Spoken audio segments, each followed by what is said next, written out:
Welcome back to this week's Parent Parsha series, Parashat Behar-Bechukotai. For those of you who had a chance to listen to last week's Parsha Parent series, I made a little bit of a faux pas. It turns out that last week was just Emor, not Emor Bahar. This week is Behar-Bechukotai. So if you're looking for a little additional, last week's Parent Parsha video also had a Dvar Torah and an idea about parenting that related to the Parsha of Bahar, so you can double dip. And it also had some craft ideas. And we're going to put out one or two repeat craft ideas with a few new ones to tie in Bechukotai. I also want to make a plug for the Nishmat and Mizrahi Global Health and Halacha Conference that has been going on all week. It started on Sunday and it's actually ending this evening.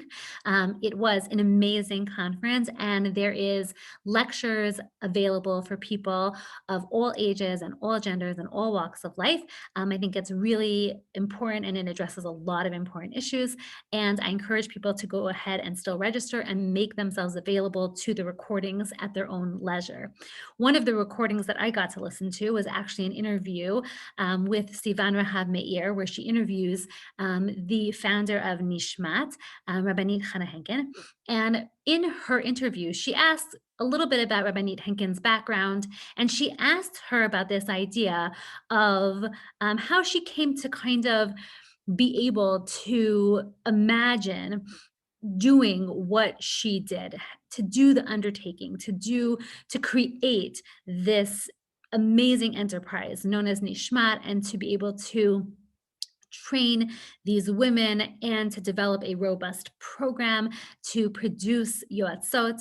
And she said something that I thought was so critical that I wanted to share with everybody. She said, if you think that you can do it all, you're wrong. She said the most important thing to recognize is you can't do it all. You can't be 100% for whatever it is that you are choosing to do. You can have one, and you can have a two. And sometimes your one and your two, in terms of a priority, shift places. Sometimes you can focus on your children, and sometimes you can focus on your work. But you can't imagine that you're actually focusing with the same degree of intensity and the same level of priority on both things at the same time.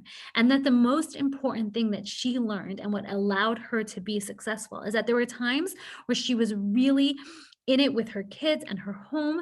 And there were times when she was really giving her all to her work and to creating Yoatzot and creating Nishmat. And in the times when she wasn't at home, she had a partner who was able to pick up that role. And in that way, they were a team. And I think when I was thinking about the Nishmat Health and Halacha Conference and in its early stages in terms of how it became to be developed, one of the things that we were thinking about was how do we provide and help families think about the ways in which they work together as a family and the critical building blocks that they put together in terms of both their emotional intimacy and their physical intimacy, and really kind of building it all as one unit that promotes healthy, wonderful, halachic families.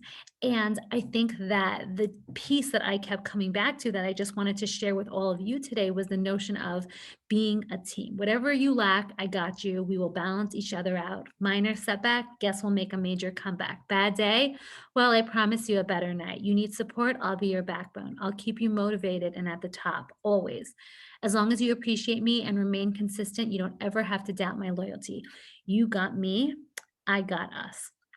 And I really think that teams are built from loving communication, built on good intentions, that we ascribe to the partner that we're working with, that we're committed to, the best of intentions, that they are looking to help us thrive and we're looking to help them thrive, and we're able to come together as a team, and our children see that. And they also see the importance of both partners having a sense of fulfillment, both as being part of this team, both as being part of this family, but also in autonomous ways that are important to them, whatever those autonomous ways are, whether it's a job, whether it's a volunteer job, whether it's something that you're committed to that doesn't necessarily fall into one of those two categories. Whatever it is, that you're able to exist within your team as both individuals and as a group team.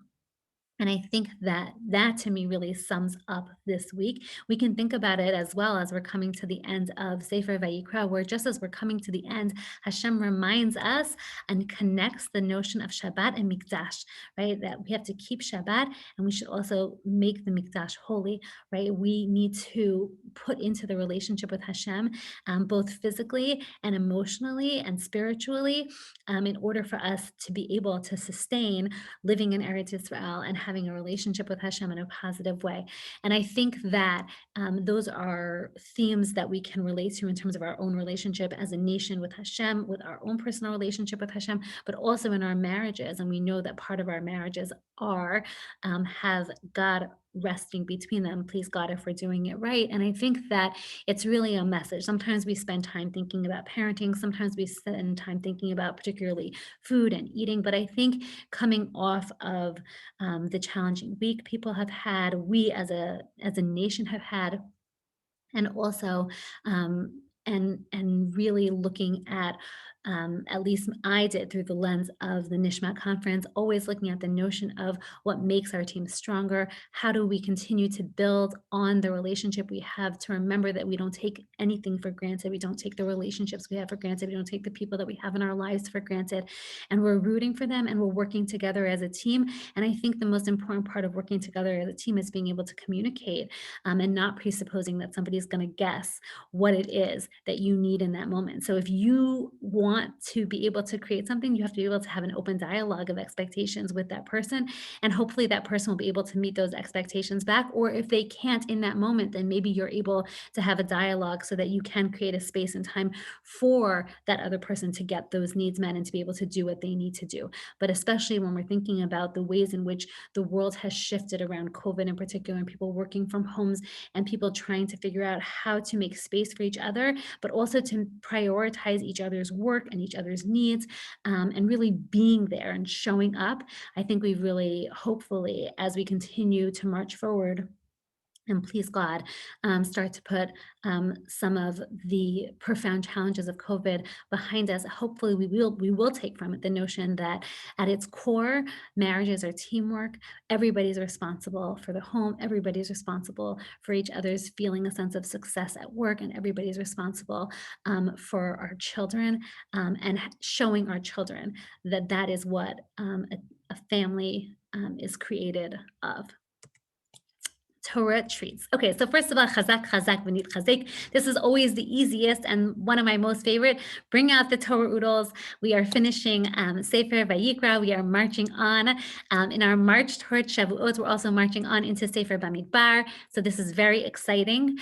So we want to celebrate that. And so anything you do Torah related is, I think, like really the best and such a win, whether it's a challah in the shape of a Torah, whether it's some Torah oodles, whether it is anything else that you can come up with Torah related, especially as we're starting to get our gears starting working in terms of different fun things that we can do for Shavuot. So this is a very good overlap. I love these mountain cupcakes. We are going to try to make them in our house. I think they're adorable. Again, Duncan Hines. And I think that all you need is literally just like a shape triangle cookie cutter. You could even melt chocolate, or you could and just kind of put it out on a cookie sheet with parchment paper and then kind of use your cookie sheet. And they did the white tops with frosting. Frogs. Okay, here are the frogs. I just had a very complicated explanation with my son who was like, why are you making frogs? And I had to explain to him the concept of interest. And that then after we spent a lot of time understanding what it is that interest is, because in this week's parsha, we talk about the fact that we don't charge interest. Then we discussed that the word interest is ribes, which is ribbit. That was my husband Eitan's suggestion. So you could thank him for that little bit of a catchy thing, but he did get it, by the way. He's like, ah, and then he's like, but then what happens if there are situations in a bank? So then we got into a rabbit hole around Hetzer Iska. So if you want to try for that, good luck. More power to you. I support it. I'm not exactly sure how you'd work a Hetzer Iska into this. We did do money if you wanted to try to incorporate that. And The other piece I didn't put in here, but I challenge people to figure out how to use this. I'm still working it out in my brain. We have Yovel and Shemitah, so you can do things with 50. You can also take any fruit, I think, and somehow incorporate it, because anything that is part of your land, we're not going to use. And so I think that can be incorporated into Shemitah and Yovel.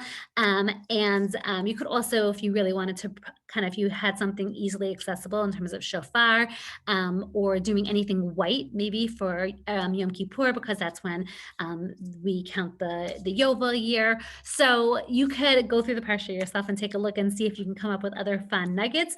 But that's what we did. That's what we are doing. And maybe Amir Hashem will come up with a few extra things in the next couple of days before Shabbat.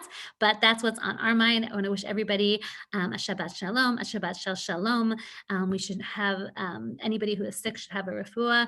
And we really should come together for only good things in the coming days and weeks and months.